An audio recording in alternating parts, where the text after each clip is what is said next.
Hello, my name is Miss Wilson, and today we are going to look at how to write a check and also some information about debit cards and credit cards being used among young students.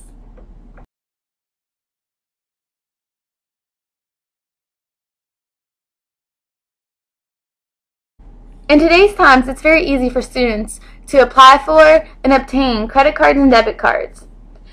It could help them build their credit and teach them healthy habits at a young age with parent help.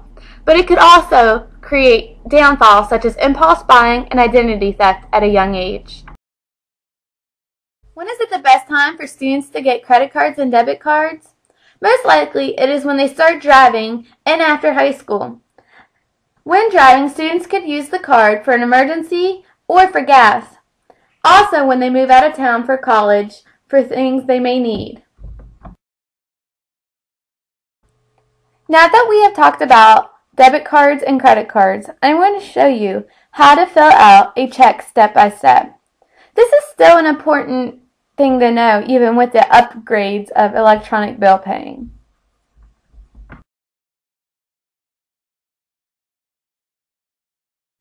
First, start by writing in the date and the payee. Nothing too complicated here.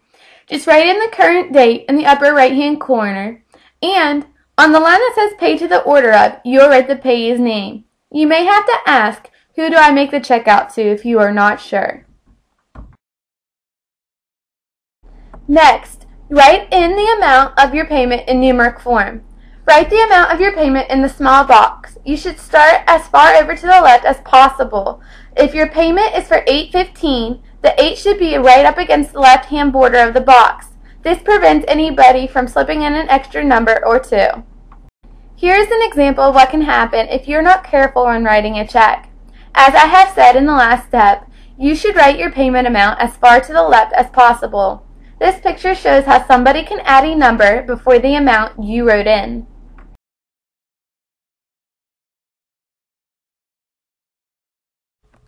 The fourth step is writing out the amount of your payment using words instead of numerals. This helps avoid any confusion. You will notice that the cents portion is written using a fraction, and after it, you should always draw a line all the way to the word dollars. This makes it harder for anyone else to write something in that space. At this point, it is time for you to sign your check, and you can write a memo if you like. Sign your check legibly and use the same signature that is on file at the bank. If you like, you can write a memo. This might help you remember why you made this payment.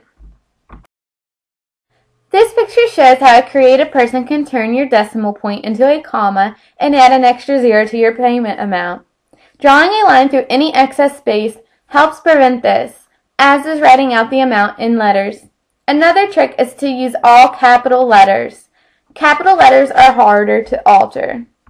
You will always want to keep track of the checks you have written in what is called the check register. First, your check number should be written down. It can be located at the bottom of the check or in the upper right-hand corner.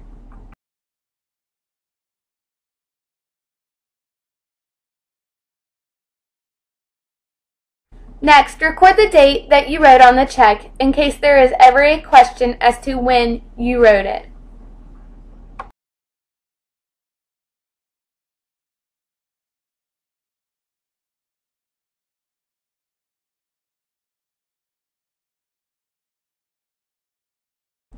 Third, a description of the transaction or who you wrote the check to is important to be written down so that you can remember who the money went to.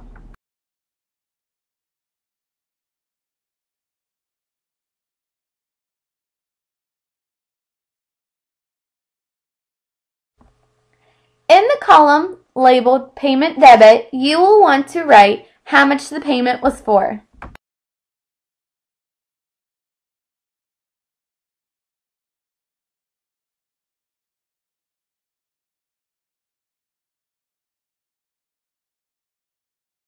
Finally, your check register can provide an instant view of how much money you have available. Once you write a check, you should assume that the money is gone. In the example, we assume that you started out with $100. Now that you have written a check for $8.15, you only have $91.85 available. In the column labeled Deposit Credit, this is where you would write anytime you put money into the bank or money is deposited electronically.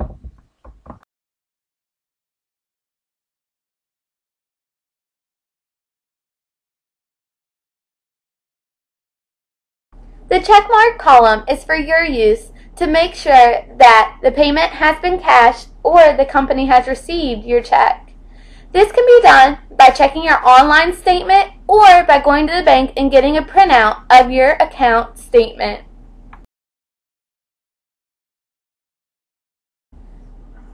Here are some tips for good check writing. Write checks only on forms provided by your bank.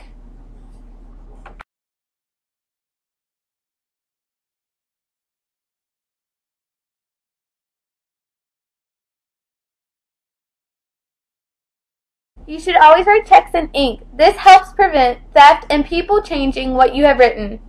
You should also only write checks if you have the money in your account to cover them.